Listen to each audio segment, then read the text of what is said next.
That was horrible, but hey, everybody, how you doing? Well, that's good. Welcome to the PHLY Flyers Postgame presented by Bet365. Download the Bet365 app. Use code PHLY365 when you sign up, whatever the moment. It's never ordinary at Bet365. We have a shutout, folks, a shutout to end 2024, a combined effort from the starter, Sam Ersson, and those final 20 minutes finished off by ALLCITY Kolosov. And Kelly, I put shutout in the outline like 4 minutes into the third. Wow. Yes. And it paid off. But yes, I love the courage, William. Yes, we got our victory championship belt. It's the power of the belt. The belt really saw is. us through. Yeah. We have our mummer's hat. I have to take it You're off amazing. because incredible. I have to have one headphone not on my ear so I can hear myself, and I don't know if I was screaming or not there. I assume I was. No, but here we are, fam. Just about an hour and 20 minutes until we ring in 2025.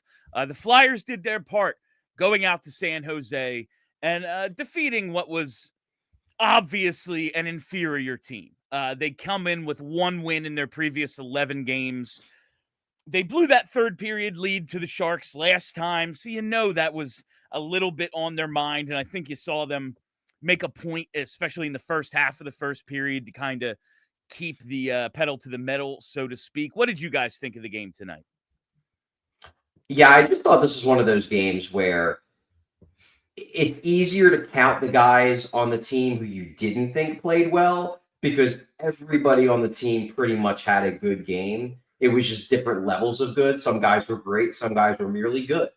But I don't really think anybody was bad. It's a bummer. You know, obviously the one negative of this game is Sam Ersson's status, especially because it seems like he's just starting to rediscover his A game. Those first two periods, he didn't get a ton of work, but he made some nice saves and just seems like he was settling in. Hopefully that was more precautionary than anything else, but we obviously don't know yet. Cool that they got the combined shutout. That said, as a baseball fan, I can tell you I hate like combined no-hitters. To me, they're not real no-hitters unless it's one guy who's pitched the entire no-hitter. It doesn't feel like a real shutout when two guys share the shutout. But great team defense, good goaltending by both guys. So, again, hard to nitpick this one. I think with the combined, and I want to get to you, Kelly, the idea of the combined to me kind of just demonstrates how much it is just more than that one guy. Like, yeah, sometimes you have a 50 save shutout and it's like they would have got killed if not for the goalie. But most of the time it's like, yeah, you held them to 24 shots and none of them were all that high quality. So you didn't allow any goals. So I think it really, especially considering how bad the Flyers goaltending has been, you go, that was just a complete team dominant effort. All right, Hinkle, you. Yeah, that's pretty much what I was going to say. That it was just one of those nice, satisfying start to finish wins. Like never in doubt. Just a nice, went out there and won a hockey game. You love to see it. Didn't have to take it to overtime. Didn't have to feel stressed at the end. Just went out there and won. You love to see it. I'll tell you what I really liked about this game. We talked pregame. We see, okay, it's Couturier and Farabee with Hathaway. Like, Paling is up on what would be considered like the top line with Konechny and Tippett. How are they really going to make all of this work? Like, are we going to see Sean Couturier and Joel Farabee play like the 8 minutes we usually get of Garnett Hathaway? I really like the even distribution of ice time in this one. Now, through two periods, Hathaway had the fewest minutes at 8:49, and TK at 11:21 was the only player over 10:30.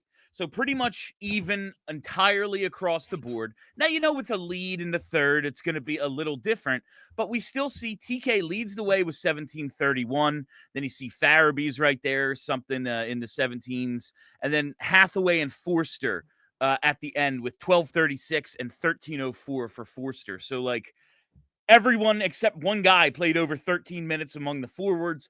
I really appreciate that. We saw this team, individual players, absolutely Travis Sanheim, got worn down last year by the massive workload put on their shoulders. And it's, you're one of the only good defensemen, so you have to play a lot. In nights like tonight, I appreciate the coach realizing, my style of play, the way I have these dudes play every night, kills them. It is an exhausting way to play. And after the collapse last year, maybe we need to even this out when we can, and they did that tonight, and I really like that from the coach. Yeah, I don't know how much. I feel like, Bill, I think you believe in the exhaustion factor as playing a role in their late season fall off last season more than I do. I don't totally buy it. To me, it was more just specific to one position that then dragged everything else down, and then the team started losing its mind because they couldn't trust their goalies. That's more my view. But I don't think it's a bad thing to distribute the ice time, especially when you're on a road trip. It's not like they're playing a crazy busy schedule on this road trip, but it takes a lot out of you travel. It does. You're not in your own bed. You're bouncing around from city to city. You're on planes. Yeah, you're the midpoint of what technically is a 6-game road trip. Really, it's a 5-game road trip because I don't think it's fair to count the Pittsburgh game as part of this road trip. There is an entire holiday break in between that game and the start of this one. But it's a 5-game road trip out west, time difference. It's tough on guys. If you can find a way not to overload anyone in a game, it's a good thing to do. And they did a great job in this one of distributing the ice time well. I'll agree with you on that. Also, we don't have a clear-cut top. It's not like there's lines that are so much better than the other lines. Arguably the Cates line has been the top line over the past few games. So it kind of makes sense when you don't have a line that's going to go out there and be a sure thing for you. Why not distribute the ice time and let everybody get a shot? In watching the way it unfolded tonight, and they're basically rolling 4 lines for a lot of this game, I was wondering, like Kelly just said, you don't have a top line. Ryan Poehling is your 1C tonight. Couturier plays a ton of ice time, but you don't have a 1C. You don't have a top line. Your top 6, top 9. What really is the difference between the third line? The Forster line is that good. You roll with them. If this is kind of what the team is, and like we said in pregame, I don't see anything really changing, especially with the skaters and the forwards specifically, one way or the other, trading someone out or bringing someone in. If this is what the roster is, maybe the idea of moving Couturier and Farabee around and moving Lawton up, it's just a way to be able to do this more frequently so you don't have, we like Ryan Poehling a lot. He played 9 minutes. Maybe this is just kind of a way to get everyone a little bit more time. And I know, Charlie, you don't believe in the exhaustion factor, but it adds up eventually. If you don't have a guy, 3 guys playing, a third of the game every night, it's got to help. Yeah. And to be clear, I do think that playing guys a lot of minutes can have an impact, but I don't necessarily think it has an impact in terms of them just running out of gas. For example, I think it absolutely had an impact on Travis Sanheim last year, but not because I think he ran out of gas. I think it's because the more minutes you play, the higher likelihood you have of a puck hitting you in the wrong spot and you getting banged up or something. And I think the final 2-3 months of the season, he was playing banged up. He was playing significantly hampered by injury. And if you give a guy 18 minutes versus 28 minutes, that's 10 fewer minutes he has an opportunity to get hurt. So I do think there's that. Also, the big reason why these lines, why they're having to do some interesting juggling, and we agree with this, is they can't mess with that Cates line. So that makes it tougher when you're we have this one line that's awesome, and then the other 3, we just don't know what is quite working. And I feel like because of that, it lends itself to making some odd combos just to kind of just throw things at the wall and hope they stick. Like, hey, do I think Garnet Hathaway is a top 6 NHL forward? No. But if that line clicks, can he play top 6 minutes for a couple weeks? Sure. He's not a bad player. He's a real good forechecking winger who's an amazing fourth liner. And maybe for a couple weeks, he could take, 16, 17 minutes a night if that line happens to show that, oh, there's something here. So I think that's more or less what it is. And you saw it by, as you noted, Bill, the ice time. Like, it's not as if Sean Couturier got 9 minutes. It's not as if Joel Farabee got 9 minutes. Farabee finished with the second most minutes in the forward core. Couturier was in the middle. So it's not like this was a punishment. I think it's just them trying to find other combos aside from the Cates line that maybe find some chemistry and work. Yeah, and that's, like we've said all along, there aren't actually right answers. Like, I don't think there's, okay, well, now we have a set and forget. Like, yes, this Cates line, it's working. So keep this together because we don't have the answers for, like, the other 3 lines, So let's just set and forget this one and see if we can mix and match around it. There aren't right answers. So mixing stuff up like this, I think, might be the most effective way to really put this team on the ice for right now. Again, should Scott Lawton be playing with Matvei Michkov? No, not a ton. Probably not a ton. But if it's working for any amount of time, sure, why not? What the hell's the difference? It's him, it's Joel Farabee, like, what, it's just a bunch of guys who probably aren't going to be playing with him anyway. So figure something out here. But I do want to get to the goaltending tonight because Sam Ersson stops 15 of 15 through 40 minutes. And then suddenly we come back from intermission and it's ALLCITY Kolosov coming between the pipes. Sam Ersson, like you noted, Charlie, starting to look at least a lot more like himself. Now, I don't want to downplay how bad the Sharks are. They have some players who can put the puck in the net. Macklin, Celebrini, very good. Looks like he has really good chemistry with Will Smith. They're going to have a good team in a few years. They are a very bad team. So, like, I don't want to like, oh my God, the Flyers dominated the Sharks. Yeah, of course they did. Like, the Flyers have some good players and the Sharks really don't. So that's what it came down to. And like Georgiev in net, he stinks. And we saw that tonight. But Sam Ersson did his job. Like, he saw 15 shots. He stopped 15. I don't care who the opponent is. He made 100% of the saves. And it's a real bummer because I wanted to do some resolution stuff, and I saw your article, Charlie, and your resolution for Sam Ersson was simply don't waste this opportunity. He's going to be, and you can read the article at allphly.com. Sign up to be a diehard. You won't regret it. Start your new year as a diehard. Do it tonight, damn it. Like, the opportunity Sam Ersson has been afforded this season, we've talked about time and time again. They don't have a number 1 goalie, so he's it. He's the de facto number 1, and considering who the other guys are, it's like, well, he kind of has to be. But he can carve a role for himself somewhere in this organization's future if he's productive. He's been up and down this season, and now perhaps facing time off for injury yet again. He missed a week, came back for 2 games, missed like a month, started to get into form after some pretty bad starts. His last 2 have gone well. And now you said it's probably, or it may be just precautionary. And that was my initial thought because it didn't look like he was hampered in any way after that second period collision, but he didn't come back. And that's all we know now about Ersson.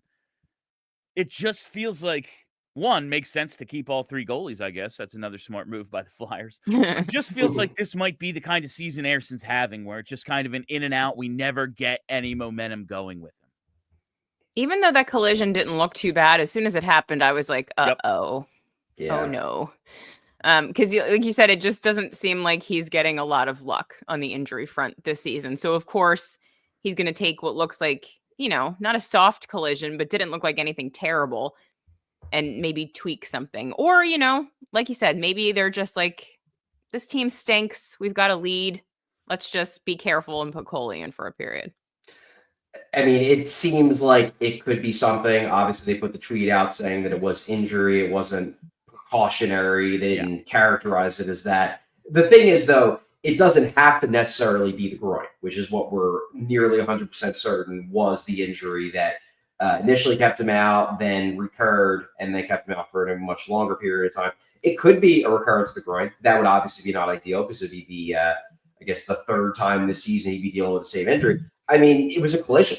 Maybe the concussion spotters had him take a test. Like, there are other possibilities here that can result from a collision like that. One thing that annoyed me, Luke Cunningham, who then later had some battles with Travis Konecny. If you remember, for all those, I wouldn't even say old heads because it's more just like longtime BSH listeners. Luke Cunningham was the guy who concussed Phil Myers in the World Juniors years ago. That same dude. So this dude just has a problem with people affiliated with the Flyers organization, apparently. So I love that Travis Konecny gave it back to him a bit. Very, very happy to see that. But I don't know what the result of this Ersson injury is going to be. I really hope it's not the groin. I hope it's something else, because that's when you start worrying if this is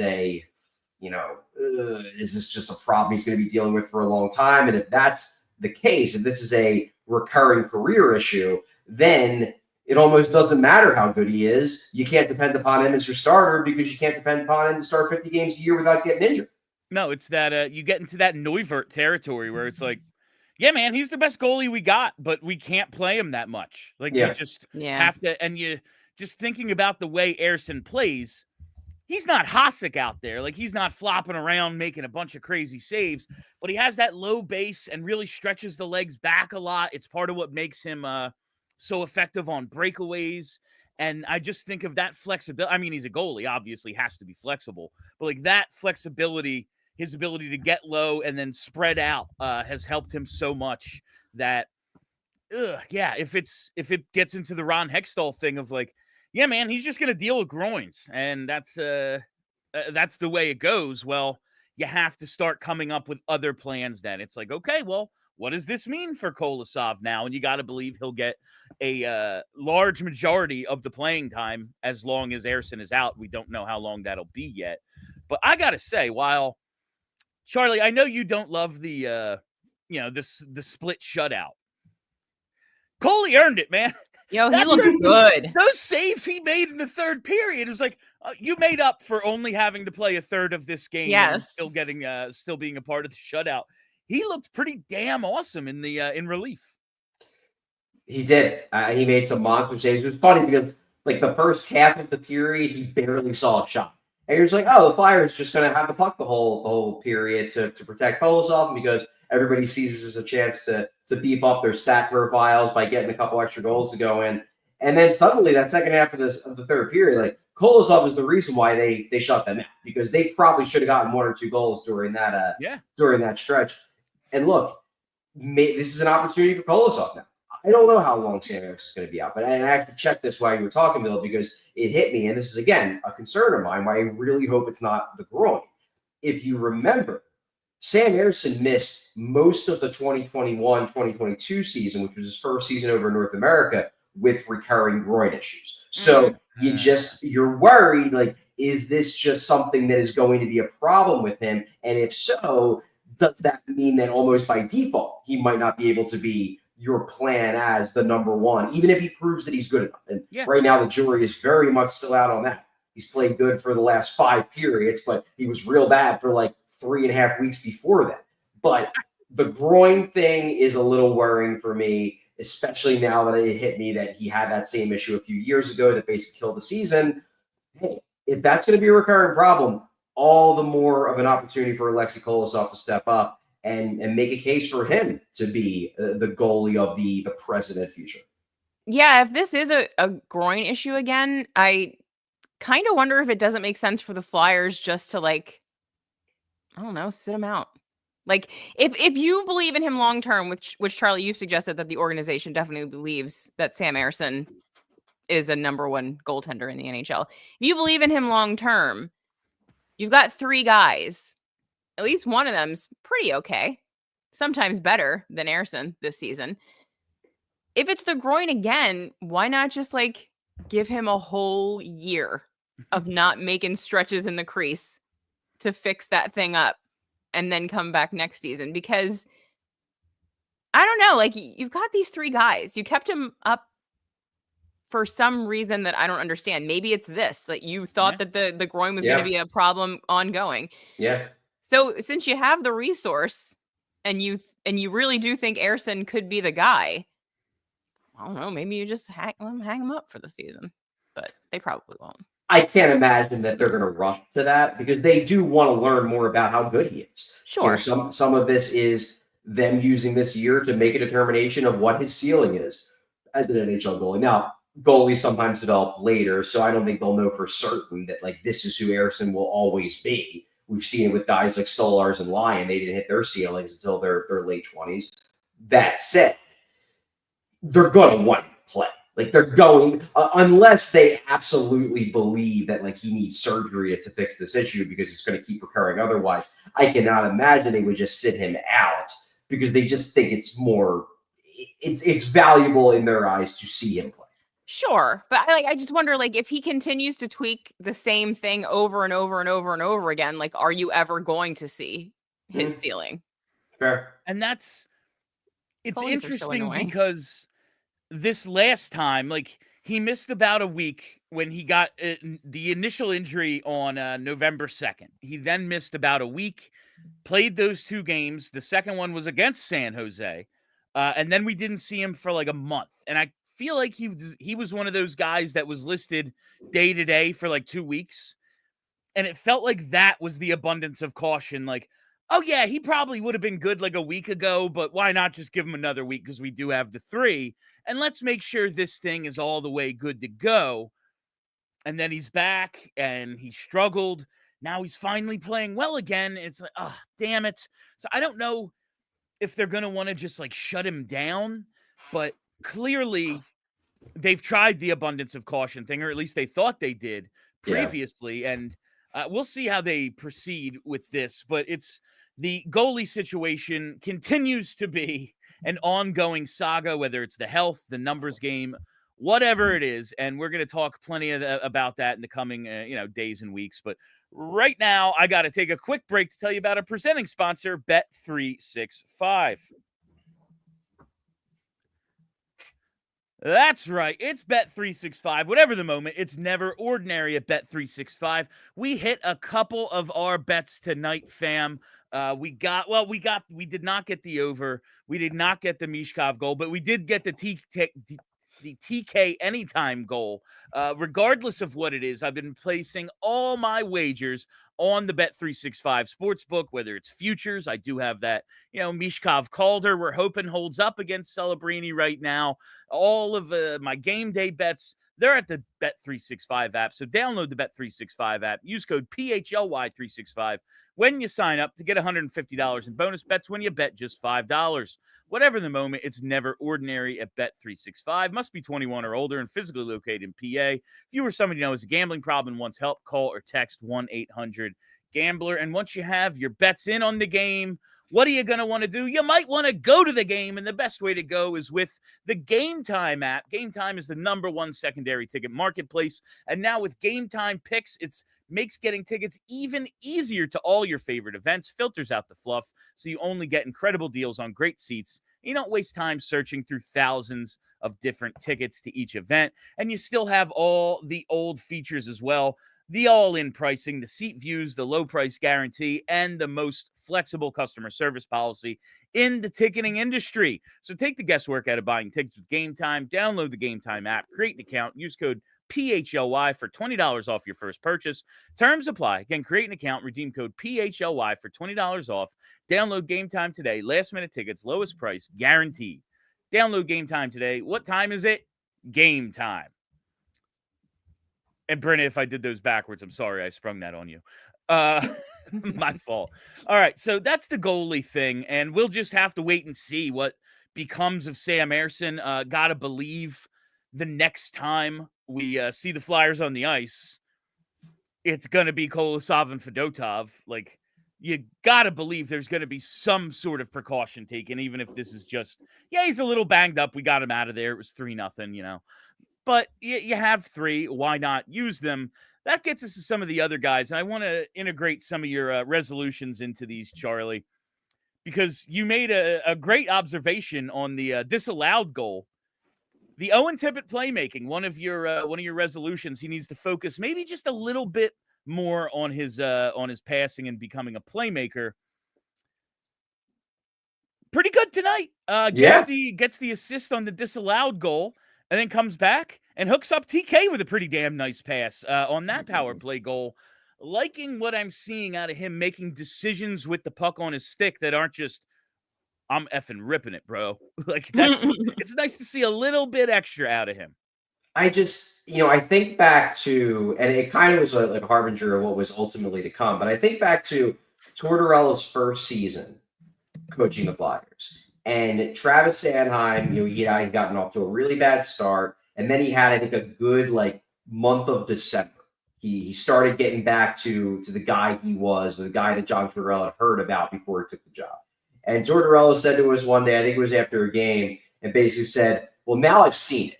So now he's screwed, because now I'm going to expect that from him all the time. Because before, people told me he was good and I had never seen it. So I'm like, hey, maybe this guy is just trash. But now I've seen it, and now he's going to have to play that way all the time because I know he's capable of it. And I feel like with Owen Tippett and the playmaking, that game against Columbus earlier this month, when he had those 2 fantastic setups to Morgan Frost, for me, that was okay, it's not that you can't be a good playmaker. It's that you just haven't been. But the tools are there. You have the vision and you have the puck skills to be a good passer. Well, you showed it to me. Now you got to show it to me more, because I'm no longer going to accept the excuse of, well, you're just a shooter. You just don't have the vision. You don't have the hockey IQ. No, I've seen you make really difficult, really well-executed passes. And now that I know you can do it, now I'm not going to let you off the hook anymore. Now I'm going to demand you do it more. And what I loved about his game tonight is he was doing it a lot. He had the one disallowed goal, then he gets another great pass in the connecting power play goal. He was making some nice feeds. And I'm not saying he has to be a 50 assist a year guy. I don't think he's ever going to be that. Just get a little bit better, because not only does that, make it so you're more likely to hit 60, 70 points a year if you're not completely relying on your shots and your goals, it also makes you a tougher player to defend, because then defenses and goalies can't sell out because they know that you're always going to shoot, because you're Owen Tippett and all you do is shoot. If you have the threat of sending a nice feed over to a teammate, maybe that gives you a little bit more space to shoot at, because the goalies and the defensemen can't zero in on what they think you're going to do. You're just a less predictable player. I swear, and listen, it happened in the course of this game, so maybe it's not like, oh my God, we noticed Owen Tippett is passing. We have to totally change our thought process of defending him. But early in the game, he has one of his what are becoming signature rush chances now, where he just beats a guy to the outside and cuts in, and actually got a nice attempt on that despite only having the one hand on his stick. Then he has the 2 passes. One actually counts. The other, it's well, I guess this is the rule with offsides reviews, whatever. In the third period, he has the puck behind the net, and it looks as if he's got a pass opened. And it's well, it's Owen Tippett. He's probably just going to, oh no, the defense backed all the way off, and it allowed him to walk out and actually get a chance in front. And I'm it's not just the defense reacting to one game, but you see that possibility. If everyone is zeroed in on the shot, well, you're not going to have nearly as much room. This could actually lead you to scoring more goals because you're actually a pretty decent playmaker. I just think the sky is the limit for this dude, and it might take him a little longer to figure it out, like Travis Sanheim, but it's going to be freaking worth it because all the tools are there. Yeah. The only reason it doesn't work out is because he just can't put it together. That's the, injury or something, but actual non-fluke stuff. The only reason it doesn't work out for him to be, I don't know about a point per game guy, but like you said, 70, 80 points, maybe that could be him if he can just distribute a little bit more, and he's starting to show it. And that's pretty cool.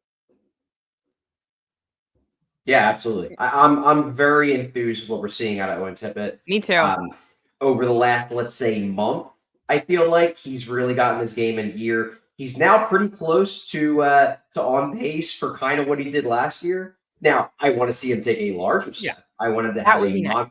monster second half and crack 30 goals for the first time, crack 60 points for the first time. That would be super cool. But at the very least, it doesn't look like this year is going to be a regression from it. And that was a legitimate concern after really the first was. month and a half of the year, is that, oh no, we were hoping that this guy was going to take a step forward. Is he maybe taking like a half step back? And now I don't think that's the case. I think at worst, this is going to be thought of in retrospect as like a stagnation year, which isn't great, but it's a lot better than a regression year. Yeah, there was nobody that was more frustrating at the start of this season than Owen Tippett. So seeing him come out of it at least a little bit is good. So I hope he keeps it up, because I do still have in the back of my mind like that first third of the season almost, where he just could not put the puck in the net at all. He could barely even hit the net with the puck. Yeah, it was very annoying.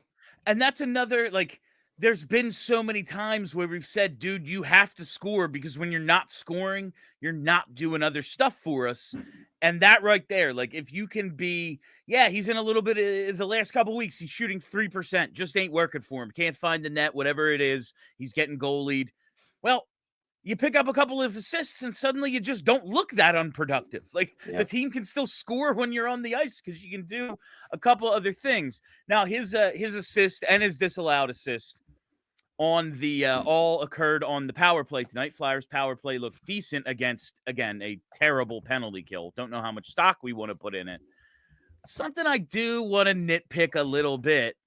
Flyers have 3 power plays. Michkov plays under a minute of total power play time. Now, that unit that was out there a lot with Frost and TK and Tippett, it was good. Like, it looked decent, at least against this freaking team. But what are we doing? Remember what I said in pregame? Could you just let him score goals so we can win a fun prize? Like, what are we doing? I get that, okay, you can't, maybe you don't want him out there for all 2 minutes, but like maybe start him, because he has more power play points than anyone on the team did all of last year. Like, Joel Farabee's out there on that power play unit. Joel Farabee has 7 career power play goals. He's been around since the pandemic. Misha already has 5. Like, what? Joel Farabee needs to be on this power play for what? He's a third liner. Like, why? What are we doing here? That just... I don't want to complain about a well-coached game. Like, the coach did a good job tonight. They went 1 for 3 on the power play, and they probably should have went 2 for 3. Yes. Like, I can be relaxed about this if it's a one-day thing, but man, this is where Michkov's going to eat. Like, you need him. Yeah. You need him producing at 5-on-5, and he has quite a bit more. And he played a good game tonight. But really, we're not going to start power plays with him on the ice. Why? What is the point of that? Yeah, it's insane. And it's not like he's been playing better. Like, he came back from that third period scratch, and he's been looking very good. So, like, why not put him on the? It just doesn't make any sense to me. It's ridiculous. Well, he's on the power play. It's just not enough. He wasn't on the unit that got the bulk of the time. He was functionally on PP2 rather than PP1. Right. And that's he should be getting a minute 30 of every 2-minute power play. We have seen them, especially when their power play struggles. Like, I don't know if it's Rocky. I don't know if it's John. I don't know if someone's just like, screw it. We throw darts at a board. But we've seen them like, all right, power play struggling. Let's start with the, like, quote unquote second unit and then throw the first unit out there. And that's fine, because it's like, well, they're going to be, the other team's going to get the puck and clear it within 25 seconds, and then we're going to get the other unit out there anyway. If the power play does its job, which is win the faceoff and maintain possession and get set up, you're never going to get the other guys out there, and that's just what happens tonight. It's just one small frustrating thing. Like, the power play doesn't matter because it stinks so freaking bad, and they're not trying to make the playoffs anyway. That's why they're running out the league's worst goaltending and not going to fix it this year. And I get it. But, like, why are you taking my enjoyment away, John? You just let me watch Michkov win the Calder. You just really wanted to happen. Yes! I'm not going to pretend it's something else. No! I want him to get lots of points so that he wins the prize. We haven't won a Calder ever. Ever. We haven't won a Stanley Cup in 50 years. The only like major individual award I can remember this team winning in recent memory is the Couturier Selke, which is a season interrupted by a pandemic. Like, I am a fan who wants to get it. Like, this is a goal. This is a goal for the organization, not just for Matvei Michkov. Do something interesting. Have your team in a headline for some reason other than, the coach got ejected and refused to leave. Like, like, do something that makes people even a little bit happy. Like, if you're the Eagles and it's like, yeah, we won a Super Bowl a couple years ago. We went to another one. We got a chance to win it this year. I'm going to be honest with you. I don't care about the single season, like, individual rushing record because they have other goals. Yeah, or like, it's not that big of a deal if Quinyon Mitchell wins Defensive Rookie of the Year. Like, it's cool if he did, but whatever. Yeah, they have other goals. Other cool stuff might happen. It is a guarantee for us that, like, nothing good is going to happen. And maybe they win the lottery. Well, guess what happened last time that happened? The worst thing that's happened to this franchise in 5 years. Like, So, what a team, man. What a team. I know. And again, I don't want to turn this because it was a good game and they won and it's a fun night. Combined shutout, all that fun stuff. It's just, God damn it, John. Why? I'm supporting you here. I'm a supporter of yours, John. Let me have my toy. Yes. All right, there's a couple other of the resolutions from Charlie's article I wanted to get into on tonight's postgame, and the one having to do with Bobby Brink's two-way play. I found really interesting, Chuck, because we think about two-way play, and it's, all right, is he back-checking? Is he blocking shots in the defensive zone? But so much of that to me is just like winning battles to stay on offense, things like that. Being just a little bit more physical, being more than just, he's a perimeter playmaker. He might have a career on the power play or something. Being just a little bit more. And that's what we've seen out of him in the last couple of weeks since he's really joined this line with Forster and Cates. And we saw it tonight on the, whose goal was it? The Paling goal? It was the Paling goal, yes. Yes. He gets the puck. He fights through some traffic, gets the puck out to the point on a bank pass. Zamula gets the puck to the net, and Paling waits out the goalie and scores eventually. I was really impressed with Bobby Brink on that play, and that's something he's just been doing more of lately is winning battles. He has. And credit to him because, number one, like, this isn't something where the light bulb just flips on and it's like, oh, I know how to win puck battles now. This, especially for a guy who's 5'8" and like not a particularly big guy, this is something that, yes, some of it is learning the finer points of leverage and what to do and what not to do in terms of checking. But a lot of it's just good old-fashioned hard work and getting stronger and just like really putting the time and effort in. You need to do that before you even get to the point where leverage matters. Like, you know what? I could spend, a month, 3 months, 6 months learning the finer points of leverage, and you put me on the ice, I wouldn't be able to survive even a little bit of a body check because, number one, I'm not a very good skater. Number two, I'm not that strong. So it wouldn't matter that I worked real hard learning about all the, geometrical, like, okay, how do I angle, whatever, because I'm just not strong enough. Bobby Brink, to get to the point where any of that mattered, where any of that will to battle and that stuff even mattered, he had to get himself significantly stronger. And I don't think anybody realized just how much stronger he got going into the season. Yeah. But he's playing like a different player this year in terms of the style. And a lot of that is that he's not shying away from contact anymore. If anything, he's seeking it out. Yeah, Buddy's a tank this season, like a little teeny school bus out there plowing people over. And that's, like Michkov is not a big guy. But you see him, and it's like this dude's thick, and like when he gets like that man body, like you're gonna see he's gonna be like a little tank. And Bobby Brink is a little bit older, but you look at him and go, yeah, he's not short, he's small. Like that's right. I wouldn't call Michkov small, I'd call him short. And Brink is that's a kid out there. Yeah. And suddenly, like he doesn't look like he put on, like the way Travis Sanheim when he showed up at when Sanheim showed up at camp, and it was like, yo, did this dude like do steroids over the offseason or something? Like he's twice the size. Brink doesn't, like, he's not standing out that way to me, but you watch him play, it's, there's a 50-50 puck and he came out with it again. He just keeps doing that, and that's that's going to keep you in the lineup. And he hasn't scored, I think, in 14 games now, but he's got 7 or 8 assists in that span. Like, he's right where he should be at around a half a point a game. He's creating, and he's doing those little things that are going to keep you in a John Tortorella lineup, even if you're not scoring the goals yourself. So I've been a Bobby Brink fan. I was looking forward to watching him when they drafted him. Last year, it was fun when he made the team. And you just start thinking, like, okay, where does he actually fit? This is a team of right wingers. We have, okay, well, if Mish is going to be on the right and TK is going to be on the right and they're not going to play together, we have one spot left in the top 9 at that position. Is he going to be that guy? Is he going to be that dude?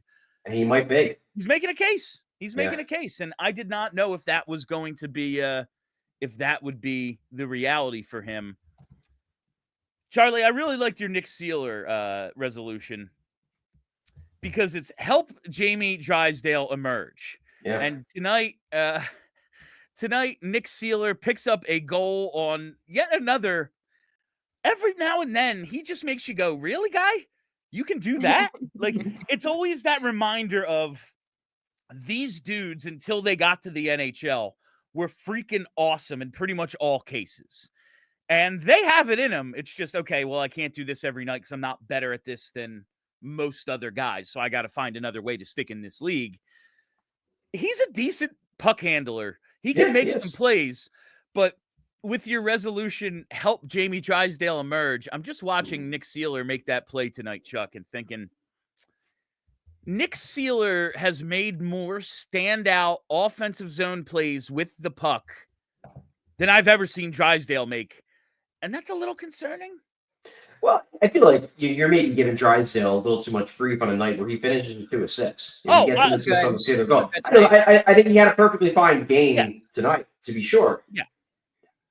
I'm not ready to be critical of Jamie Drysdale. Like, number one, Nick Seeler is much more developed. He's older, he's bigger, and he has a better handle on what he can and can't do in the NHL and what can and can't be done in specific instances. Whereas it's very clear, Jamie Drysdale does not have that understanding yet. He just doesn't. The kid needs to play more games and just figure out the finer points of playing NHL hockey. Is it concerning that he's not making tons of flashy, super exciting offensive plays? Yeah, I guess. You'd love to be seeing that. That said, I'm not going to be negative about Drysdale because Nick Seeler does a few cool things a year. No, it's like, it's not an overall negativity, and it's partially a joke, but it is just like, I don't know, every now and then, like the way we judged Kolosov early in the year, where it's like, clearly not ready, but he shows you these flashes. And it's like, if Jamie Drysdale made 10 mistakes and then made 1 wow play a game, I'd be like, cool, yeah. And that just really hasn't been the case. And every now and then Nick Seeler makes a wow play. I'm like, why doesn't the dude who's supposed to do that stuff do it? But yeah, I thought, again, everyone played at least okay tonight. There isn't anyone, oh man, yeah, they really drug him down to everyone was at least good. Drysdale picks up a couple of assists. That's huge for him. Just to see like your name and then some numbers. It's like, oh, okay. Like, that's some positive reinforcement. I did something and it resulted in this, and I'm going to keep trying to do this. I'm looking forward to watching him develop. It's just like, come on, bro. Well, my point is, as with all things, if Nick Seeler can do that one time, why can't he do it all the time? Yeah, just be better. Just do that every time. Yeah, just be better than everyone on every shift. Just do that every time. Win a Norris, and then we go to the cup. Like, I don't understand why what it's is the so difficult for Nick Seeler to grasp this. Just be the best defenseman in the league, goddammit. Well, that's like my resolution for Scott Lawton, which was pretend every team you play are the Detroit Red Wings. Yeah, that was outside. It's a mental game. If you do that, you'll be a superstar. It seems simple to me. No, it's like just do the Bobby Boucher Waterboy thing. Visualize and then attack. We gotta like trick them somehow. Like how I wanted to put in the back of the net a Flyers jersey so that Jake Voracek and Claude Giroux could try to pass the puck into the net. Because obviously no one's ever gonna shoot. But maybe we can get them to pass it into that. We just have to figure out how to trick some of these guys. Yeah. Like Nick Seeler, you're just better. You're just better than everyone. And Scott Lawton, yeah, we play the Red Wings every night. It's weird, I know, but that's so strange. What the schedule is, dude. I don't know. I didn't make the schedule. Just cross out whoever you're playing and write that on the board. No one will know. But yeah, I was definitely very pleased with the overall effort tonight. The team came out and did exactly what they had to do. They gave up 15 shots through 40 minutes. They were better than an inferior team. And that's, while it's like, oh, well, who cares? They beat a bad team. That's the progress. Like, that's the, okay, you can see the gains for Bobby Brink against a team like this, for Noah Cates, for Tyson Forster, for Owen Tippett against a team like this, where they don't have the toughest matchup. They can dictate a little bit better of the pace. It was a good display for them to close out 2024. Oh, absolutely. Absolutely. And this was very much a mixed bag calendar year for the Flyers, because they got off to obviously a great start to begin last season, but a lot of that happened in 2023. Yeah. And then they have a real good January. Some of their best games were in January, so it starts out good. Into February, they're fine. Then the March, April thing. And then they start out this season playing poorly. So not the best calendar year for the Philadelphia Flyers. They had some moments. They had, some games here and there. As I said, January was real good. This month hasn't been great, but November was pretty good. It hasn't been all bad. But I would say that coming out of 2023 with the momentum it seemed like they had, would have been nice if this would have been a better year for the team. But at the very least, they finished it out well. They certainly did. And now, before we go any further, I got to tell you about our friends at Rothman Orthopedics. Okay. If you've got aching joints, if you've got cramping hands, if your back's out of whack, Rothman's got you. At Rothman Orthopedics, they've been practicing specialized care for 50 years. It's been their passion for 5 decades.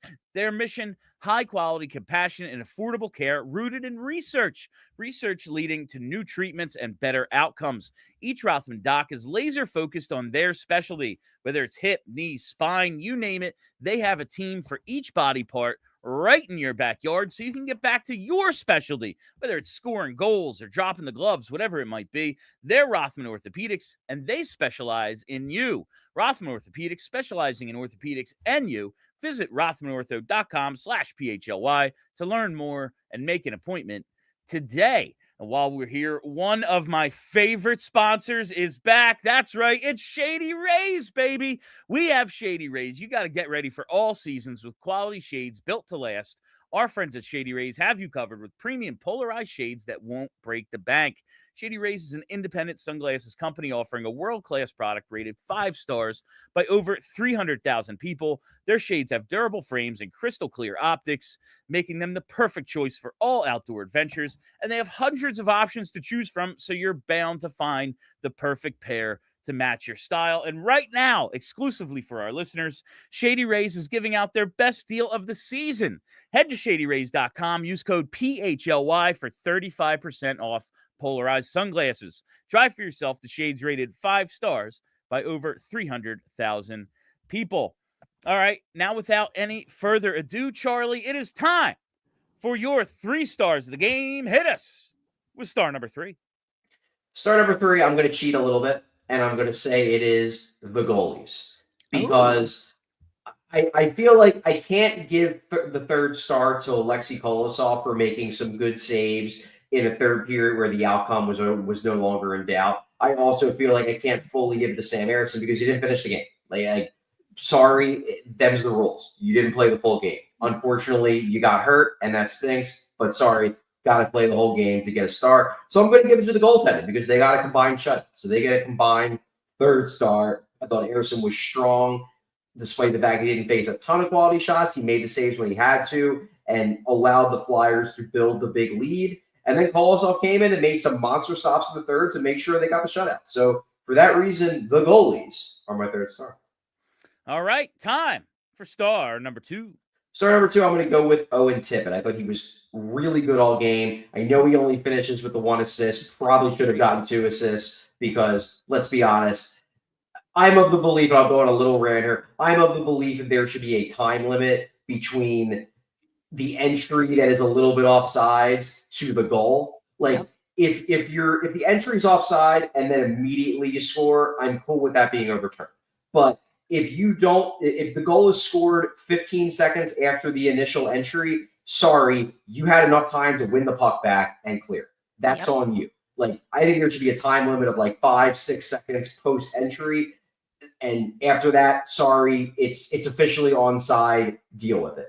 In any case, gets 1 assist, probably should add 2 because that was just a great pass by him on the power play earlier in the game. But I thought he was flying the whole game. I thought he was just skating well. He was making plays. He was attacking. He just looks like the best version of Owen Tippett. I know he only got the 1 point, but he's an easy choice for my second star. Yeah, and it's like, obviously they take 1 off the board, so you're thinking, oh, he had 2. But yet, when you look at the box score, I thought Owen Tippett was the most noticeable guy on the ice for the Flyers. It's like, oh, like Jamie Drysdale had 2 assists and you only had 1. That's weird.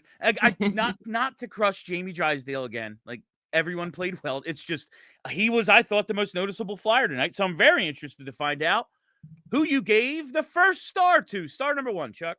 I'm going to give first star to our boy Ryan Paley. Hey. I thought he had a strong game, and I thought he stepped up given the opportunity to play with scores. He was on a line, with Tippett and Konechny, the real fast line. You call it the NASCAR line, whatever. I don't know. All great skaters, but this is an opportunity for him. Now, do I think that it's going to stick for a long time? No, probably not. Realistically, it's not going to be a permanent thing. But if you're Owen Tippett and you're going into this game, you're like, hey, one could make a case in this game. I am the first line center, given my line mates. I need to show that I can do this and that I deserve these opportunities. He went out there. He scored a really nice goal. I thought he played a strong all-around game. He was noticeable. He was good on the penalty kill, which has been a problem for him and the entire penalty kill. I know it's the Sharks, but baby steps here. Paley had a strong game, and it was a strong game where he got an opportunity to play up the lineup with better line mates, and he showed that he can handle it. For that reason, he's my first star. That's good stuff. When we were getting ready to go live, they're giving out the player of the game on the broadcast, and they gave it to Yegor Zamula. I was like, honestly, I think I would have given it to Kolosov just because that was, to me, just an impressive. You came in cold, and we've seen him do that before and look real, real bad. Yeah. I was really impressed, but yeah, it's a good game for guys like that. As much as it's a pad the stats game for certain guys, I'm glad like Nick Seeler gets a goal. Yegor Zamula picks up some points. Like guys who don't always score a ton get on the board tonight. It's a big team win. You allowed none. You scored 4. Good stuff. All right. That is almost all the time we have for you on our New Year's post game. But of course, we got to hit those super chats. Yeah, let's do it, Brenna. First one from our friend Gritzy Ross. Happy New Year, Bill, Charlie, Kelly, and Brenna. Thank you very much. Thank you. And happy New Year to everyone who joins us for all these shows, the pre-games, post-games, the regular thing that we get to do once or twice a month now with all the everything else. But it's awesome to have you guys as an audience. We're happy to be ringing in the new year with you. All right, let's hit this next one from Benjamin Branscombe. Just want to say Happy New Year, gang. Can't wait to see y'all on the 11th. Yeah. That is a great opportunity for me to tell you, the 11th, it is sold out. You can't get in, at least into our suite. I'm sure you can find tickets everywhere, maybe Game Time. But you can't come to our suite. We've sold all the tickets for the Cutter game. But if you want to hang out with us, why don't you come with us to Montreal, damn it? Hey-o. Come to Montreal. It is going to be an awesome trip. It's near the end of the season, April 4th to the 7th. Flyers v. Canadiens. And who knows, man? Maybe Michkov v. Hudson is the Calder race at that point. And we'll get to see them go head-to-head. But we're doing it with Philly Sports Trips. It's going to be an awesome time. I got an opportunity to talk to Brian Propp the other day. Check out that interview on our YouTube page. He's going to be on this trip with a meet and greet. All sorts of great stuff planned for this. Check it out, allphly.com. Hit that events tab. All right, this next super chat here from Gary B. Bill, I took Flyers money line and TK to score, so got the early payout, but missed Mac to score and Matvei Michkov. I don't know how that same game parlay works. Yeah, it's rough sometimes. It gets marked a winner, but yeah, listen. Don't follow any of my bets. That's all I'll tell you. I am getting absolutely freaking crushed this season. I thought this was a great game to get that over. Yeah, it's like 2 of the 4 worst defensive teams in hockey. Why not? No, we get a freaking shutout because of course we do. Yeah. Matvei Michkov, why wouldn't he score against Celebrini? Well, he didn't. It is what it is, but we just keep betting. That's what we do. You eventually break even. I think that's how it works. That's like regression or something. Charlie taught me all about it. Well, that's 50-50. The problem is that's the regression happens. You regress to your true talent level.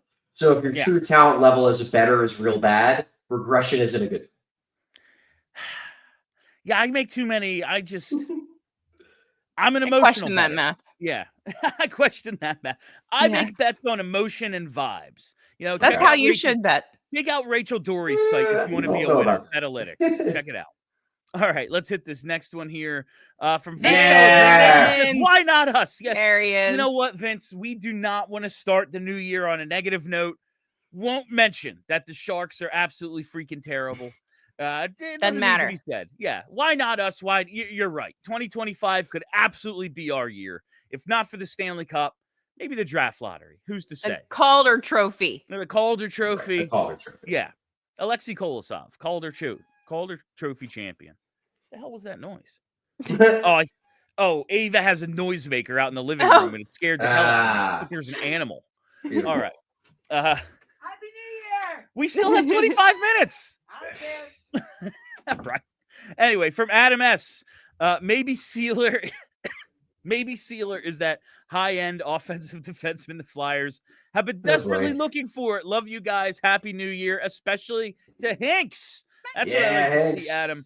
Yeah, listen, I'm just happy for guys like Nick Seeler when they have a night where it's like they stand out because it's cool. They're usually just absorbing blocked shots, breaking toes that no one even knows they broke, hoping they get the feeling back in their leg. Yeah, like it's all unappreciated work a lot of the times. And when you get to see him have a highlight play, it's hard not to be happy for a dude like Nick Seeler. Yeah. Agreed. All right, this next one from Timbo Slice. Also met a few people who did the whole 3-game road trip. We travel well, and damn, this was an awesome series to watch in person. All 3 games were peak. I love that. Timbo's been on this road trip with the Flyers. I believe he's going to Vegas. So we'll see about how they follow up, but pretty decent trip for the team so far. They beat Anaheim. They win tonight. They've looked pretty good. I don't know. They've been so up and down. It's hard to be like, oh, well, now they're going to find consistency. Like, I don't know. They beat 2 teams that are bad, but they're supposed to. I'm happy for the people who went out and traveled this week. That's cool. All right. This next one from W. Boro Goal. Have been with you guys since Bill was fielding calls on Facebook Live. So here's one for Old Lang Syne. Oh, my God. Remember Show the Couch? Just... There would be these like raids of like trolls or something who would come into random Facebook Lives and pretend that they were there for someone selling a couch and demand to see the couch. And Facebook's a wild place, man. This somehow became our career. I don't know, man. But the youths can be very weird sometimes. That's the moral of the story. They absolutely can. But thank you for being with us this whole time. Thanks, it's been an awesome freaking ride, and we ain't going nowhere. Like I can't. Sure. Like I got a contract, so this is all I'm gonna be doing. All right. Do we have another? Yes, we do. From Pacenema. Drysdale is puck purgatory on power play, Frost-esque. He has some decision-making skills to acquire on where to move the puck, when to move the puck, how quickly. But this is what these seasons are for, is teaching and ultimately figuring out if guys have it or not. I still have optimism for Drysdale, but yeah. You see open guys sometimes, and it just takes him an extra second. He's like, maybe I can. Oh, okay, there he is, rather than moving the puck super quickly. It is what it is right now. And I don't think he was terrible tonight on the power play. No. He picks up 2 assists. 1 was on the power play. Yeah, he's not a high-end power play quarterback yet. They're hoping they can develop him into one. I guess we'll see. I think that's what people liked about Zamula last year. It was like, well, he's just going to fire it because it's not like he's going to like dangle someone or make an awesome like backhand sauce pass. He's just going to fire it and we'll get a tush push in the crease, and it worked. And I think people kind of missed that a little. All right, do we have any more? We have another Timbo Slice. Also, Happy New Year, PHLY. Bill, Charlie, Kelly, love you all. Keep being awesome. Thanks, well, I certainly plan. Timbo. We will. I certainly plan on remaining awesome in 2025. That's my New Year's resolution to change. Keep being awesome. Yeah, keep being awesome. All right. Is that it? That is the end of I was not counting. All right. I think that's it. That is it, and that will do it for the PHLY Flyers post-game show. Thank you all for listening. Thank you especially to those of you who watched along on TV. Check out allphly.com for more of the show every week. And as we see a Happy New Year message from Ava. I love you, Ave. Thank you very much. All right, this has been the PHLY Flyers postgame show presented by Bet365. Download the Bet365 app. Use code PHLY365 when you sign up. Whatever the moment, it's never ordinary at Bet365. My name is Bill Matz. That's Charlie O'Connor. That's Kelly Hinkle. From all of us here at PHLY Flyers and throughout All-City, Happy New Year. Should old acquaintance. No, let's not do that. Until next time when we see you in 2025, Happy New Year and let's go Flyers.